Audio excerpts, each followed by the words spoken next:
2026 சட்டமன்ற தேர்தலோட அந்த கேரக்டரே கொஞ்சம் வேற மாதிரி சார். அத கொஞ்சம் தயவு செஞ்சு நீங்க புரிஞ்சுக்கணும் சார். புரிஞ்சுக்கலன்னா மக்களே உங்களுக்கு புரிய வைப்பாங்க சார். கான்பிடண்டா இருங்க சார். நல்லதே நடக்கும் சார்.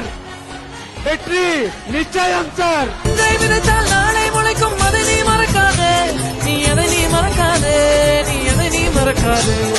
நேற்று நடந்த